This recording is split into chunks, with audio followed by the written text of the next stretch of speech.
History is filled with tyrants who ruled with raw, explosive anger, dictators who let their emotions burn down entire cities. But there is one man, a bureaucrat, whose evil was so cold, so purely calculated, that even his own allies whispered his name in terror. Adolf Hitler himself called him the man with the iron heart. He wasn't the loudest speaker. He didn't wave his hands in front of roaring crowds. He did something far more sinister. He sat at a desk, turned mass murder into a spreadsheet, and designed the most terrifying industrial slaughterhouse in human civilization.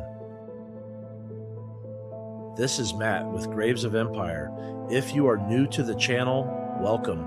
Here we dig past the polished myths of standard textbooks to unearth the raw, unfiltered, and often deeply unsettling realities of the world's most notorious regimes. I am incredibly glad to have you with us today on this journey. Today, we look behind the curtain of the 20th century's worst regime to unearth the dark history of its true shadow, the architect of the Holocaust, Reinhard Heydrich. Before he became a monster, Reinhard Heydrich was an outcast. Dismissed from the German Navy in disgrace, he found his true calling in 1931 when he joined a rising political movement. He was given a simple task: build a secret intelligence network from scratch. He didn't just build it, he turned it into a weapon of absolute terror. Heydrich created the SD, the intelligence arm of the SS. He began collecting blackmail, tracking secrets, and building a massive file index on every politician, general, and regular citizen in Germany. If you had a hidden vice, if you spoke against the party, Heydrich had it written down in his files. By the time he was 30 years old, he had weaponized information to eliminate all political opposition. He took control of the Gestapo, the secret state police. Under his command, the Gestapo became an invisible prison wall. Neighbors turned on neighbors, children turned on parents, trust evaporated entirely. Heydrich's system proved a terrifying psychological reality. You don't need a massive army to control millions of people. You just need absolute, unpredictable fear. But his dark work in Berlin was only the beginning. As the regime pushed Europe into total war, Heydrich was given a new title. He was made the acting protector of Bohemia and Moravia, the absolute ruler of occupied Prague. The citizens called him the Butcher of Prague, and it was there inside a stone castle that he would finalize a secret plan that would change the world forever, a plan he called the Final Solution. When Heydrich took command of the party's new intelligence service, he didn't use thugs or brute street violence. He used paper. He understood that true power didn't come from pulling a trigger. It came from knowing everyone's deepest secrets. Heydrich built a massive index system. Every political rival, every general, every average citizen who muttered a complaint about the party was given a card. If you had a hidden vice, financial trouble, or a secret affair, Heydrich had it documented. He weaponized information long before the digital age. By the mid-1930s, he merged this intelligence network with the state police, creating the Gestapo. Under his watch, Germany became an invisible prison. You didn't need a guard on every corner because Heydrich turned the population against itself. Neighbors reported neighbors. Children reported parents. Trust evaporated.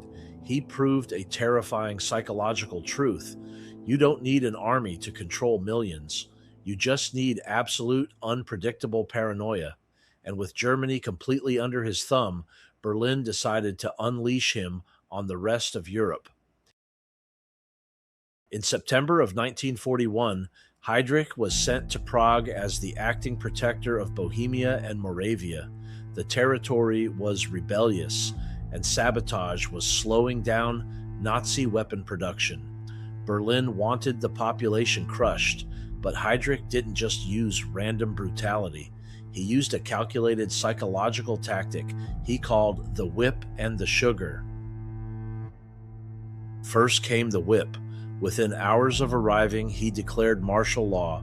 He arrested the nation's intellectuals, cultural leaders, and underground fighters, executing hundreds in public. He effectively decapitated the brain of the Czech resistance in a single week. Then came the sugar. Heydrich didn't want a starving, desperate population that would sabotage the factories. So he raised wages for the working class. He increased their food rations. He even gave them free shoes and organized state-sponsored holidays. He understood a dark flaw in human nature. If people are fed, entertained, and comfortable, many will look the other way while their neighbors are dragged into the night. Production soared. The resistance went completely quiet. The locals rightfully called him the Butcher of Prague, but to Hitler, Heydrich was a genius. He was completely untouchable, and that absolute power allowed him to focus on his most horrific project yet. On January 20th, 1942, Heydrich drove to a quiet, beautiful villa on the shores of Lake Wannsee in Berlin. He had invited 15 high-ranking officials for a meeting. There was no heated debate. There were no moral arguments. It was a corporate meeting. Over fine wine and cigars, in just 90 minutes, Heydrich presented the blueprints for what he called the final solution to the Jewish question. Before this meeting, the killings had been chaotic, unorganized, and messy. Heydrich changed that. He took mass murder and turned it into an industrial supply chain. He coordinated train schedules, chemical deliveries, and factory-style camps across Europe. He treated human beings like freight and murder like an efficiency problem. With the Wannsee Protocol signed, Heydrich was now the absolute master of life and death across the continent. He was so arrogant, so convinced that his system of fear had completely broken the human spirit, that he began driving through the streets of Prague every day in an open-top, unarmored green Mercedes. No bodyguards, no military escort. He thought nobody would ever dare to touch him. He had no idea that across the English Channel, his countdown had already begun. Thousands of miles away in London, the Czech government in exile watched in horror as Heydrich systematically broke their nation. They knew they had to strike back. They needed an operation so bold, so shocking, that it would prove to the world that the heart of Europe refused to submit. The mission was codenamed Operation Anthropoid. Two brave soldiers, Josef Gabčík and Jan Kubiš, were trained by British Special Forces and parachuted into the freezing darkness of their occupied homeland. For months they lived in secret safe houses, tracking Heydrich's daily routines. They quickly realized his fatal flaw, his utter arrogance in driving the exact same route every single day without an escort. On the morning of May 27, 1942, they waited at a sharp, hairpin turn in Prague. As Heydrich's Mercedes slowed down to navigate the tight curve, Gabčík stepped out of the shadows, raised his Sten gun, and pulled the trigger. Nothing happened. The gun jammed. In that horrifying second, Heydrich made a fatal mistake. Instead of telling his driver to step on the gas and flee, his pride took over. He stood up in his seat, drew his pistol, and ordered the car to stop so he could fight them himself. Seeing the disaster unfold, Kubiš threw a heavily modified anti-tank grenade at the vehicle. The blast shattered the car. Shrapnel and toxic horsehair from the seat cushions ripped deep into Heydrich's spine and side. Heydrich initially tried to chase his attackers, but collapsed on the cobblestones. 1 week later, inside a Prague hospital, the man with the iron heart died of severe blood poisoning caused by the dirty debris blown into his wounds. The untouchable bureaucrat of terror was dead, but his death would trigger a wave of vengeance that would stain history forever.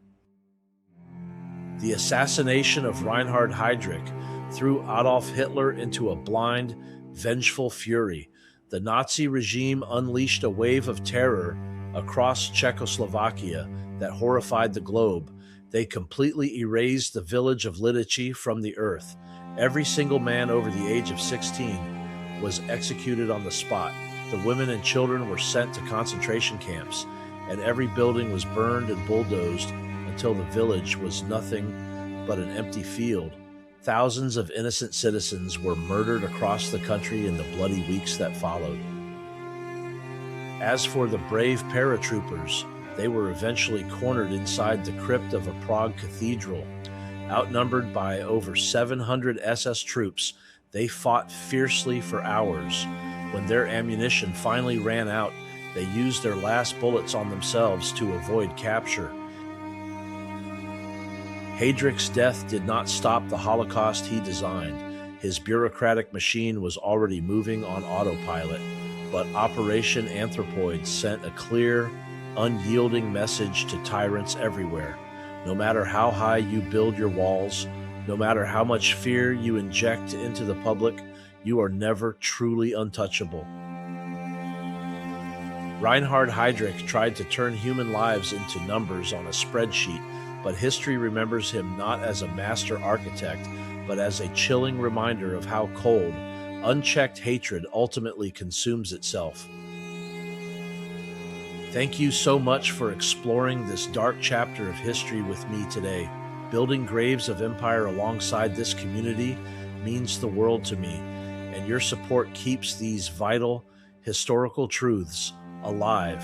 If this story gripped you, please hit that subscribe button. Leave a comment down below with your thoughts on Operation Anthropoid, and check out our other videos right here on the screen. I'm Matt, and I will see you in the next chapter.